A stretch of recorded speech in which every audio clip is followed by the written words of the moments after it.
Welcome to a special episode of HME News in 10, sponsored by Prochant. Today's guest is Ronda Buhrmester, Vice President of Client Experience for Prochant. As a 30-year veteran of the HME industry, she knows intake has always been a headache. But today, it's a full-blown pressure point that's on a collision course with surging referrals, increasingly complex payer rules, and ongoing staffing shortages. In this episode, Buhrmester breaks down what's really driving denials and delays, and more importantly, what providers can do about it. Her top takeaway? The providers who win are the ones who get proactive, dig deep, and fix intake at the root. Prochant is a leading provider of end-to-end revenue cycle management solutions for HME providers. By combining AI-driven technology with experienced industry experts, Prochant helps providers simplify complex billing, reduce denials, and accelerate reimbursements. Their intelligent workflows and analytics platforms help teams work smarter while improving cash flow and compliance. With deep HME expertise, Prochant partners with providers to streamline operations and deliver stronger financial outcomes in today's rapidly evolving reimbursement landscape. I'm Liz Beaulieu. And I'm Theresa Flaherty. And this is HME News in 10 from HME News. Hey, Rhonda, thanks for joining us today on HME News in 10. Hi, Liz. Thanks for having me. I appreciate it. When we're recording this, we're fresh off of MedTrade. Can you give me a sense for what the vibe at the show was from your perspective in terms of the conversations that you had at the show? Absolutely. It's for some reason this year, MedTrade just had these great vibes with just the suppliers looking for information, right? Whether it was regulatory information coming up regarding competitive bid or the CMS moratorium, or it was even looking at technology. That was the biggest one, was technology. I feel like looking at ways to automate using AI platforms, maybe even outsourcing some revenue cycle pieces. So that was the vibe I got from suppliers, whether they were on the showroom floor or even in the sessions. So big intelligence gathering event, it sounds like. I got that similar vibe too. Yes, Yeah. Absolutely, yes. So you've been in this industry for quite a long time, 30 years, I think, is what the clicker is saying these days. Talk a little bit about what RCM challenges have remained constant for HME providers over the years, and then to flip that a little bit, what's changed the most heading into 2026? We're still early in the year. Yes, there's been a lot of changes over the course of the 30 years I've been in the industry. You know, some of those challenges, especially in the revenue cycle management, and I want suppliers to understand when we say revenue cycle, we're talking right from the time we get referrals all the way through billing, cash posting. So some of those challenges have been remarkably consistent, actually, and it all stems to documentation requirements, payer challenges, and even the need for clean, accurate orders. They have always been the center of successful reimbursement. So even 30 years ago when I started, even as a supplier, those were our challenges, were incomplete paperwork or documentation, eligibility wasn't verified up front. I saw that quite often. What's changed dramatically since in this industry is the pace, right? The pace of the referrals, the pace of needing the information, and even more so, the complexity of the payers' requirements. Providers are dealing with more frequent rule updates. They're dealing with more prior authorizations and delays with prior authorizations, and then even more detailed requirements that have become a standard.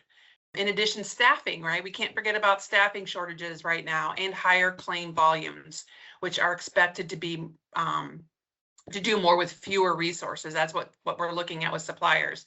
But the biggest shift, as we just mentioned, from talking about MedTrade, was looking towards automation and technology and analytics. Like you said earlier, it was an intelligence type MedTrade, and that's what suppliers are looking for. You know, a few years ago, we still did a lot of manual work, and now we're looking at maximizing our operating system and looking to technology to automate workflows. That's what we're looking at nowadays, the biggest shift.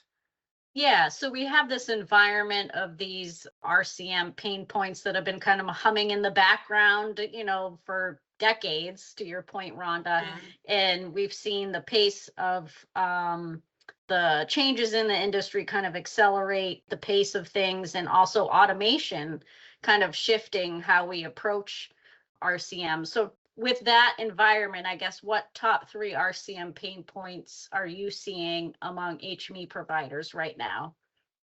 One of the biggest one is intake and inefficiencies. I feel like that is the top challenge that we're seeing right now.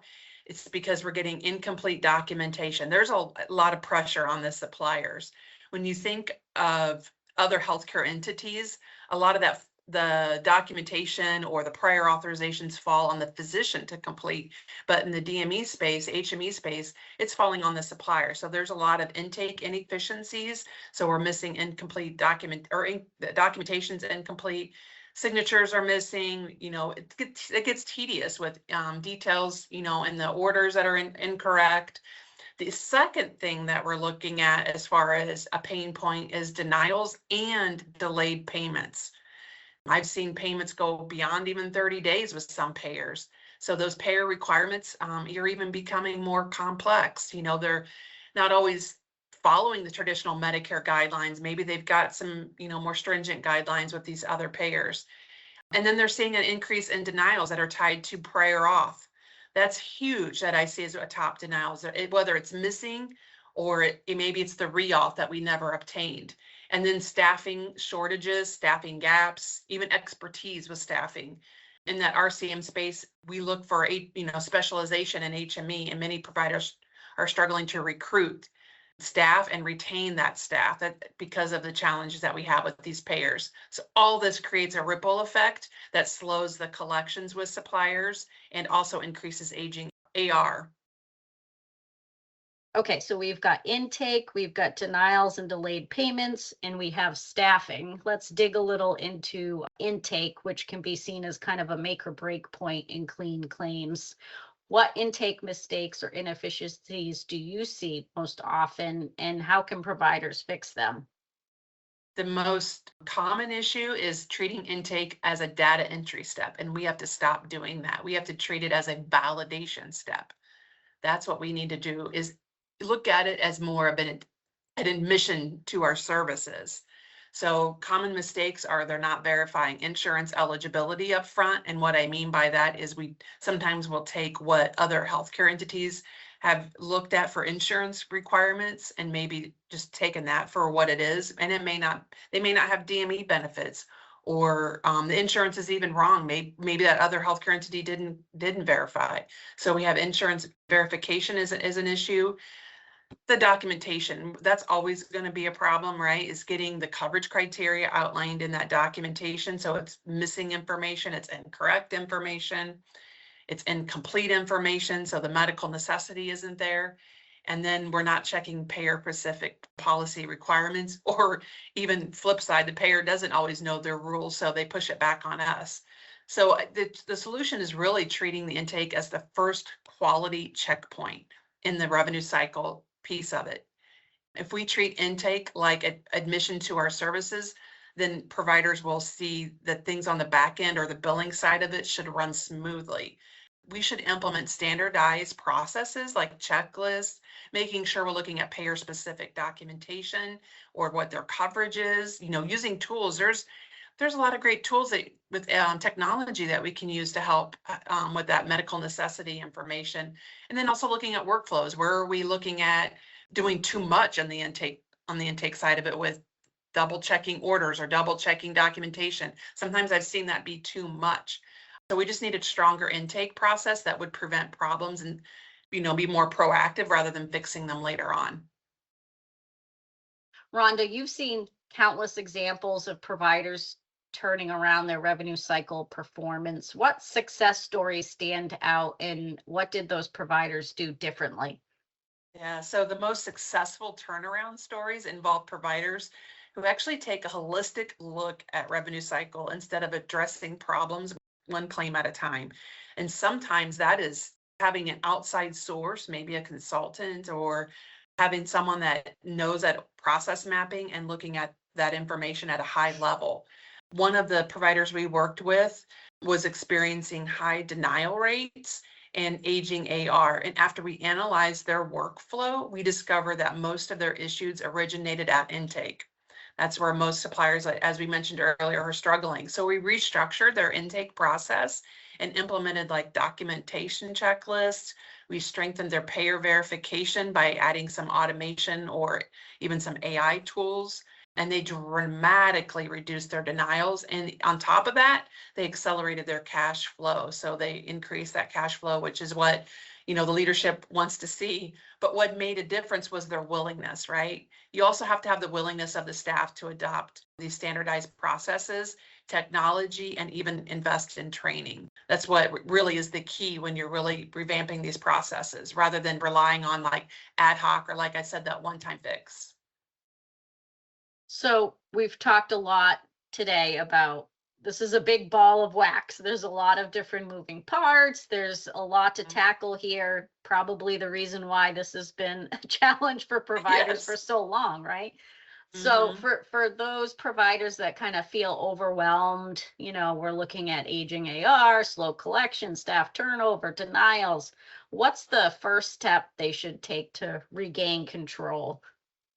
Yeah, so I think the first step is a little obvious, but it's visibility. You have to have visibility and understand what those problems are, like digging in for root cause. Many times we're just reacting and without fully understanding where the breakdown is recurring. We're reacting to a problem rather than digging in. So it's a very comprehensive step that you need to look at and reveal whether the biggest issues are happening at intake, or maybe it's in billing, maybe it's getting a documentation, or maybe it's following up. This is best handled by bringing, like I said earlier, someone outside that has a neutral stance in it. This is what I've seen even when I had my previous job, I went into supplier companies and we looked at order processing and mapped steps out all the way from, we basically followed an order all the way from intake through that claim submission and cash posting. And it's pretty amazing to see how many duplications or unnecessary steps there are. So the visibility and root cause is key. Once providers understand that, they can prioritize those changes. And they can make a list of top 3 or top 5 that will have the biggest impact, whether that's improving intake, which we've already said is a big issue. Maybe it's strengthening denial management, or looking at, some staff resources, whether that's training or getting some tools for the staff to help them through their daily tasks. But trying to fix everything at once rarely works. So the key is identifying the highest impact problem first and taking that step. We just talked about like first steps, but Rhonda, this is an evolving thing. Like even a company that's, knee deep into this, there's still work to be done, right? Like it's an ongoing process, I'm assuming. It is ongoing. Absolutely. It's never one and done. Absolutely. Yeah. So if you could give HME providers one piece of RCM advice for 2026, what would it be? Rhonda, that sounds like a good place to kind of end our conversation here. What I would want to share with suppliers on what the best piece of advice is for 2026, that is focus on prevention. So being more proactive rather than reactive. Too many times our teams spend time chasing denials or fixing claims. That's how we're constantly reacting to that after we submit the claims. So we should focus on the best performance and that's the ones who invest in a strong intake workflow, the ones who look at payer rule management and automate. We have to automate our technology. We have to automate as much as we can in our operating system. Even looking at one of the biggest pieces is our price tables. Our price tables drive our operating systems and they can make or break a process. So having someone that is dedicated to updating price tables and staying on top of those price tables on a regular basis, or a team of people, that's the biggest piece of advice I can get, is focusing on the price tables and a strong intake department. So being more proactive rather than reactive. And then in the end, that should help with the billing, with collections, with cash posting. Everything becomes significantly easier. Great tips, Rhonda. You're a great resource. Really appreciate you taking the time to chat with us today.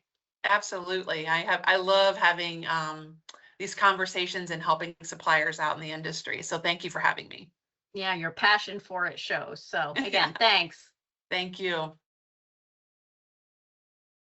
And that's HME News in 10.